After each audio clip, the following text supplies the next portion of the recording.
ಬೆನ್ನಲ್ಲೇ ಚಿನ್ನಯ್ಯನನ್ನ ಎಸ್ಐಟಿ ಅಧಿಕಾರಿಗಳು ವಶಕ್ಕೆ ಪಡೆದಿದ್ದಾರೆ. ಇಂದಿನಿಂದ 10 ದಿನಗಳ ಕಾಲ ಎಸ್ಐಟಿ ಅಧಿಕಾರಿಗಳು ಚಿನ್ನಯ್ಯನ ವಿಚಾರಣೆಯನ್ನು ನಡೆಸಲಿದ್ದು, ಧರ್ಮಸ್ಥಳ, ಉಜಿರೆ, ಬೆಳ್ತಂಗಡಿ ಸುತ್ತಮುತ್ತ ಹಲವು ಕಡೆ ಕರೆದೊಯ್ದು ಸ್ಥಳ ಮಹಜರು ಕೂಡ ಮಾಡುವ ಸಾಧ್ಯತೆ ಇದೆ.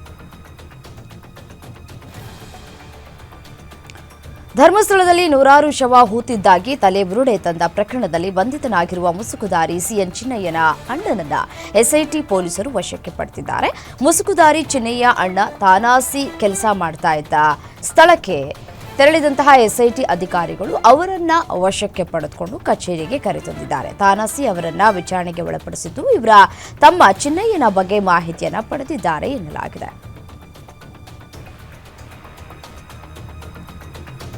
ಧರ್ಮಸ್ಥಳದಲ್ಲಿ ಶವಗಳನ್ನ ಹೂತಿದ್ದ ಬಗ್ಗೆ ಧರ್ಮಸ್ಥಳದ ಧರ್ಮಾಧಿಕಾರಿ ವೀರೇಂದ್ರ ಹೆಗ್ಗಡೆ ಮಾತನಾಡಿದ್ದಾರೆ. ಒಂದೊಂದೇ ಸತ್ಯ ಸಂಗತಿ ಹೊರಬರ್ತಿವೆ. ಇದರ ಬಗ್ಗೆ ನಾನು ಈಗ ಮಾತನಾಡುವುದಿಲ್ಲ. ಈಗ ಎಲ್ಲ ಆರೋಪಗಳಿಂದ ತೊಳೆದಂತಾಗಿದೆ. ನಿಮ್ಮೆಲ್ಲರ ಪ್ರೀತಿ ವಿಶ್ವಾಸ ಹೀಗೆ ಇರಲಿ. ದೇವರ ಆಶೀರ್ವಾದ ಈ ಕ್ಷೇತ್ರದ ಮೇಲಿರಲಿದೆ ಅಂತ ಹೇಳಿದ್ದಾರೆ.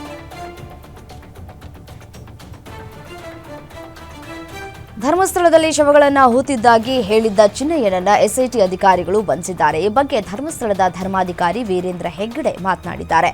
ಒಂದೊಂದೇ ಸತ್ಯ ಸಂಗತಿ ಹೊರಬರುತ್ತಿವೆ. ಇದರ ಬಗ್ಗೆ ನಾನು ಈಗ ಮಾತನಾಡುವುದಿಲ್ಲ ಅಂತ ವಿಶ್ವಾಸವನ್ನು ವ್ಯಕ್ತಪಡಿಸಿದ್ದಾರೆ.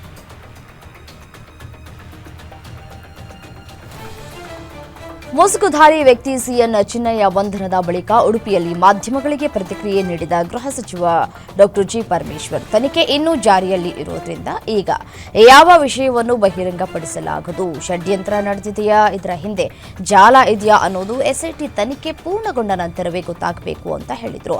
ಬೇರೆ ಯಾರ್ಯಾರೋ ಆಡ್ತಾ ಇರುವ ಮಾತುಗಳನ್ನು ಆಧರಿಸಿ ಹೇಳಿಕೆಯನ್ನ ನೀಡೋದಕ್ಕಾಗಲ್ಲ. ತನಿಖೆ ಪೂರ್ಣಗೊಂಡು ವರದಿ ನಮ್ಮ ಕೈ ಸೇರಿದ ನಂತರ ಅಧಿಕೃತ ಹೇಳಿಕೆಗಳನ್ನು ನೀಡಬಹುದು. ಊಹಾಪೋಹಗಳನ್ನು ನಂಬಿ ಮಾತನಾಡೋದಕ್ಕೆ ಆಗೋದಿಲ್ಲ ಅಂತ ಪರಮೇಶ್ವರ್ ಹೇಳಿದ್ದಾರೆ. ಸಿಎನ್ ಚಿನ್ನಯ್ಯನನ್ನ ಬಂಧಿಸಿರುವುದು ಒಳ್ಳೆಯ ಬೆಳವಣಿಗೆ. ಎಸ್ಐಟಿ ಕ್ರಮವನ್ನ ಸ್ವಾಗತಿಸುತ್ತೇನೆ. ಆದರೆ ಅವರನ್ನ ಬಂಧಿಸಿದ್ರಷ್ಟೇ ಸಾಲದು, ಮಂಪರು ಪರೀಕ್ಷೆ ನಡೆಸಬೇಕು. ಎಸ್ಐಟಿಗೆ ಇದು ತನ್ನ ವಿನಂತಿ ಅಂತ ಗಿರೀಶ್ ಮಟ್ಟಣ್ಣನವರು ಹೇಳಿದ್ದಾರೆ. ತನ್ನ ವಿರುದ್ಧ ಎಫ್ಐಆರ್ ಆಗಿದೆ, ಹಾಗಾಗಿ ಲಿಖಿತ ಹೇಳಿಕೆ ನೀಡೋದಕ್ಕೆ ಬಂದಿದೆ ಅಂತ ಹೇಳಿದ ಮಟ್ಟಣ್ಣನವರ್, ಈ ಪ್ರಕರಣ ಒಂದು ಷಡ್ಯಂತ್ರ ಮಾತ್ರವೋ ಅಲ್ಲವೋ ಅನ್ನೋದನ್ನ ಎಸ್ಐಟಿ ಅಧಿಕಾರಿಗಳೇ ಹೇಳಬೇಕು. ತಾನು ತನಿಖಾಧಿಕಾರಿ ಅಲ್ಲ ಅಂದರು. ಹೋರಾಟಗಾರ ಮಹೇಶ್ ಶೆಟ್ಟಿ ತಿಮರೋಡಿಗೆ ಬಿಗ್ ರಿಲೀಫ್ ಸಿಕ್ಕಿದೆ. ಬಿಜೆಪಿ ರಾಷ್ಟ್ರೀಯ ಸಂಘಟನಾ ಪ್ರಧಾನ ಕಾರ್ಯದರ್ಶಿ ಬಿಎಲ್ ಸಂತೋಷ್ ವಿರುದ್ಧ ಅವಹೇಳನಕಾರಿ ಹೇಳಿಕೆ ನೀಡಿದ ಆರೋಪದ ಮೇಲೆ ಬಂಧಿತರಾಗಿದ್ದ ಮಹೇಶ್ ಶೆಟ್ಟಿ ತಿಮರೋಡಿಗೆ ಜಾಮೀನು ನೀಡಲಾಗಿದೆ. ಬ್ರಹ್ಮಾವರ ತಾಲೂಕು ಸಂಚಾರಿ ಪೀಠ ಜಾಮೀನು ಮಂಜೂರು ಮಾಡಿದೆ.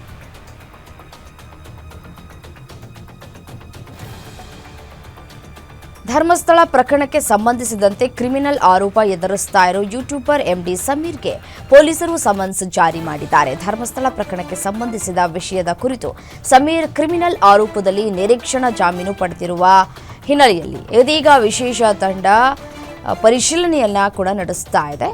ಈ ವಿಚಾರಣೆಯ ಭೀತಿ ಕೂಡ ಎದುರಿಸ್ತಾ ಇದ್ದಾನೆ ಸಮೀರ್.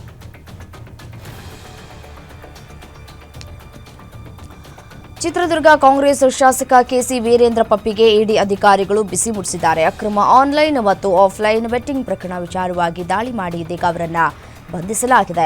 ಸತತ 18 ಗಂಟೆಗೂ ಹೆಚ್ಚು ಕಾಲ ಪರಿಶೀಲಿಸಿದ ಇಡಿ ಅಧಿಕಾರಿಗಳು ಕೆಸಿ ವೀರೇಂದ್ರ ಪಪ್ಪಿ ಮನೆಯಲ್ಲಿ ಕೋಟ್ಯಾಂತರ ರೂಪಾಯಿ ನಗದು, ವಿದೇಶಿ ಕರೆನ್ಸಿ ಸೇರಿದಂತೆ ಚಿನ್ನಾಭರಣ ಮತ್ತು ವಾಹನಗಳನ್ನು ಜಪ್ತಿ ಮಾಡಿದ್ದಾರೆ. ತಡರಾತ್ರಿ ಬೆಂಗಳೂರಿಗೆ ಕರೆತಂದ ಇಡಿ ಅಧಿಕಾರಿಗಳು ಬೋರಿಂಗ್ ಆಸ್ಪತ್ರೆಯಲ್ಲಿ ಮೆಡಿಕಲ್ ಟೆಸ್ಟ್ ಮಾಡಿಸಿ ತಮ್ಮ ಕಚೇರಿಗೆ ಕರೆದುಕೊಂಡು ಹೋಗಿದ್ದಾರೆ.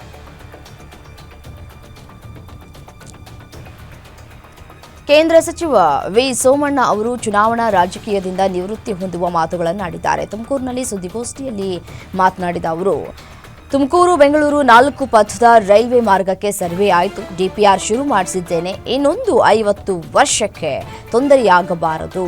ನಾನು ಇನ್ನೂ 50 ವರ್ಷ ಇರ್ತೇನೇನಪ್ಪ. ದೇವರೇ ಬಂದು ಮತ್ತೆ ಚುನಾವಣೆಗೆ ನಿಲ್ಲು ಅಂದರೂ ಕೇಳಲ್ಲ. ನನ್ನ ಭಾವನೆ ಹಾಗಿದೆ ಅಂತ ನಿವೃತ್ತಿಯ ಮಾತುಗಳನ್ನಾಡಿದ್ದಾರೆ.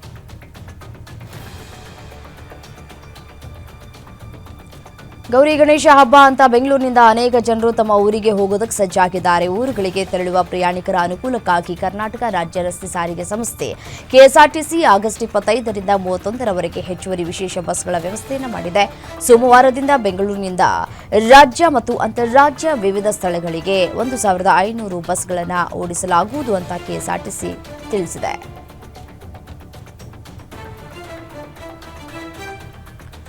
ಭಾರತ ತನ್ನದೇ ಆದ ಬಾಹ್ಯಾಕಾಶ ನಿಲ್ದಾಣವನ್ನು ನಿರ್ಮಿಸುವತ್ತ ಕೆಲಸ ಮಾಡ್ತಾ ಇದೆ ಅಂತ ಪ್ರಧಾನಿ ನರೇಂದ್ರ ಮೋದಿ ಘೋಷಿಸಿದ್ದಾರೆ.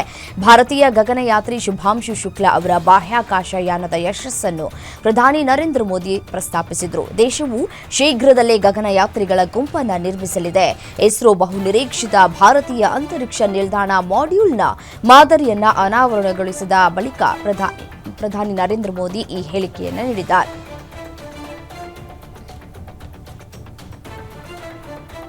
ಪಶ್ಚಿಮ ಬಂಗಾಳದ ಕೋಲ್ಕತಾದಲ್ಲಿ ಸಾರ್ವಜನಿಕ ಸಭೆಯನ್ನ ಉದ್ದೇಶಿಸಿ ಮಾತನಾಡಿದ ಪ್ರಧಾನಿ ನರೇಂದ್ರ ಮೋದಿ, ಮಮತಾ ಬ್ಯಾನರ್ಜಿ ನೇತೃತ್ವದ ಟಿಎಂಸಿ ಸರ್ಕಾರದ ವಿರುದ್ಧ ವಾಗ್ದಾಳಿ ನಡೆಸಿದ್ದಾರೆ. ಕೇಂದ್ರ ಸರ್ಕಾರದ ಯೋಜನೆಗಳ ಪ್ರಯೋಜನಗಳು ಜನರನ್ನ ತಲುಪುವುದಕ್ಕೆ ಪಶ್ಚಿಮ ಬಂಗಾಳದಲ್ಲಿ ಬಿಜೆಪಿಯನ್ನ ಆಯ್ಕೆ ಮಾಡುವುದು ಅವಶ್ಯಕ. ಮುಂದಿನ ಬಾರಿ ಟಿಎಂಸಿಯನ್ನ ಅಧಿಕಾರದಿಂದ ತೆಗೆದುಹಾಕಿ ಬಂಗಾಳದಲ್ಲಿ ಬಿಜೆಪಿ ಸರ್ಕಾರ ಅಧಿಕಾರಕ್ಕೆ ಬರುವುದು ಖಚಿತ ಅಂತ ಮೋದಿ ಹೇಳಿದ್ದಾರೆ. ಜಗದೀಪ್ ಧನ್ಕರ್ ಅವರ ರಾಜೀನಾಮೆಯ ಬಳಿಕ ಉಪರಾಷ್ಟ್ರಪತಿ ಚುನಾವಣೆಯನ್ನ ಘೋಷಿಸಲಾಗಿದೆ. ಎನ್ಡಿಎ ಸಿಪಿ ರಾಧಾಕೃಷ್ಣನ್ ಅವರ ಹೆಸರನ್ನ ಉಪರಾಷ್ಟ್ರಪತಿ ಅಭ್ಯರ್ಥಿಯನ್ನಾಗಿ ಘೋಷಿಸಿದ್ದರೆ ಇಂಡಿಯಾ ಬ್ಲಾಕ್ ಅಭ್ಯರ್ಥಿಯಾಗಿ ಬಿ ಸುದರ್ಶನ್ ರೆಡ್ಡಿ ಅವರನ್ನ ಆಯ್ಕೆ ಮಾಡಿದೆ. ವಿರೋಧ ಪಕ್ಷಗಳ ಉಪರಾಷ್ಟ್ರಪತಿ ಅಭ್ಯರ್ಥಿಯಾದ ಸುದರ್ಶನ್ ರೆಡ್ಡಿ ಅವರ ವಿರುದ್ಧ ಗೃಹ ಸಚಿವ ಅಮಿತ್ ಶಾ ಆಕ್ರೋಶವನ್ನು ವ್ಯಕ್ತಪಡಿಸಿದ್ದಾರೆ. ಭಾರತವನ್ನು ಐಷಾರಾಮಿ ಕಾರಿನೊಂದಿಗೆ ಮತ್ತು ತನ್ನ ಸ್ವಂತ ದೇಶವನ್ನ ಡಂಪ್ ಟ್ರಕ್ನೊಂದಿಗೆ ಹೋಲಿಸುವ ಪಾಕಿಸ್ತಾನ ಸೇನಾ ಮುಖ್ಯಸ್ಥ ಫೀಲ್ಡ್ ಮಾರ್ಷಲ್ ಅಸೀಮ್ ಮುನೀರ್ ಅವರ ವಿಲಕ್ಷಣ ಪ್ರಯತ್ನವನ್ನು ರಕ್ಷಣಾ ಸಚಿವ ರಾಜನಾಥ್ ಸಿಂಗ್ ಅಪಹಾಸ್ಯ ಮಾಡಿದ್ದಾರೆ. ಈ ಹೇಳಿಕೆಯು ಪಾಕಿಸ್ತಾನದ ವೈಫಲ್ಯದ ತಪ್ಪೊಪ್ಪಿಗೆಯಾಗಿದೆ ಅಂತ ಹೇಳಿದ್ದಾರೆ.